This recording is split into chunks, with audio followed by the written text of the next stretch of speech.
Alec? Xenia! General Rumov? Boris! In a lot of these movies, we have a hierarchy of the villains, right? And some of them we have two villains, but we're not quite sure who the main villain is, and it's really muddled and confusing. I really like this group of villains. We have 4 villains, all very distinctly different. Yeah. We have Trevelyan, who's obviously the head of this whole operation, and he's kind of a polar opposite of James Bond. We have Onatop. Onatop? Onatop. Who is also kind of a polar opposite of Bond in a weird, different way. She's like the female assassin, but she has this weird quirk of like getting off to killing people. It is the single greatest reaction shot in the entire James Bond series when they pan over to Ormov and he's like... There's a whole bunch of back and forth about pleasure between those. The Xenia scenes rhyme. Nice to meet you, Mr. Bond. The pleasure, I'm sure, was all mine. Once again, the pleasure was all yours. This time, Mr. Bond, the pleasure will be all mine. And I like that he doesn't fight her, he just...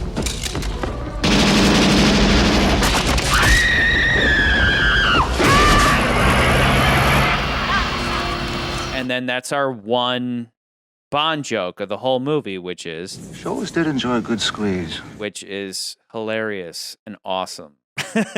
And perfect. I thought it was brilliant, where she was like, oh, well, I won't lose sleep. And he's like, psh, sweet dreams. Just knocks her out. That was the incredibly misogynistic moment of the movie because his face, he's like... The pleasure, I'm sure, was all mine. When they do the judo chop, they just stay on him on the shot. I like that. Yeah. It's just something weird that it's like if they had done that in a wide, it would have looked goofy. But I love how they just like see his reaction. And then she's just like this. Love it. Yeah. Yep. I just love it. 2 people who just thoroughly enjoy causing each other physical pain. She's the only villainess ever that you can bank on the fact that she really, really, really enjoyed being murdered. You guys thought Tracy was Bond's perfect wife because she's damaged. Okay. Xenia Zargevna Onatop is literally a masochist who just wants Bond to beat her up while he's... In another universe, him and Xenia are she's Xenia Bond. And then we also get Boris. Boris is also kind of like Natalia's opposite as well. So we got 2 different opposites, you know. And then Ormov. He kind of represents Russia or the bygone era or whatever. Well, and as far as the story goes, Ormov is something of a red herring because at the beginning we think that he's the main baddie. To the point where M has to tell Bond not to go on a revenge movie. And if you should come across Ormov, guilty or not, I don't want you running off on some kind of vendetta. Avenging Alec Trevelyan will not bring him back. You didn't get him killed. Neither did you. Don't make it personal. Never. And then it turns out that he's just a pawn of the unexpected bad guy. But I love that it's just this core group of villains, and it works really well.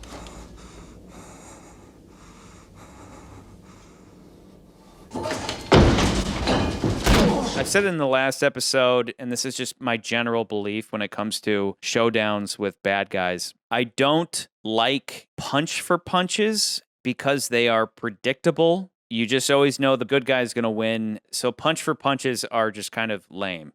That's why I like the duel with Scaramanga. That's why I appreciate the whole thing with Sanchez. They have a brief struggle, and then they just have a massive tanker truck accident leading up to the whole gasoline thing. With something like this, though, it's a little different. They are great candidates for a punch for punch because they are equal but opposites, right? Yeah.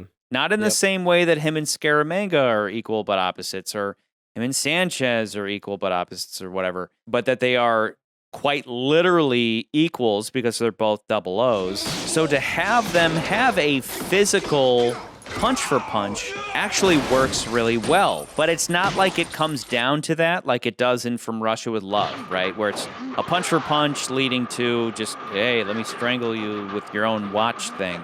Instead, it's a punch for punch that then leads to that great little moment of... You know, James, I was always better.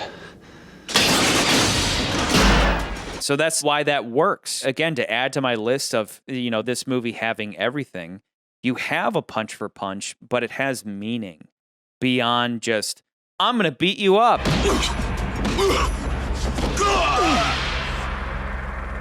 Combining the big world-ending stakes with the personal stakes in that moment of... For England, James?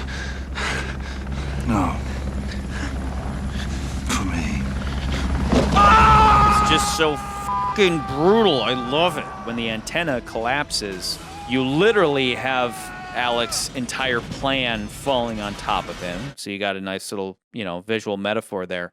But then on top of that, you have Boris put in the same position that he put Natalia in himself by betraying her. Remember, Natalia was in Severnaya and the dish collapsed into the control center. So you have Boris surviving the same thing. He's literally put into the same position, and then he only lasts, about 5 seconds. I am invincible!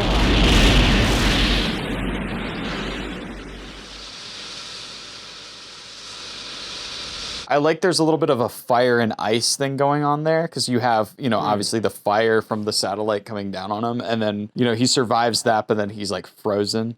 So I just like that. It's a fire and ice death, It's great. It would have been great if we had an alumni from Game of Thrones. Fire and ice. What? And then you have Xenia being killed by being squeezed to death. So they all have these very satisfying and fitting bad guy deaths.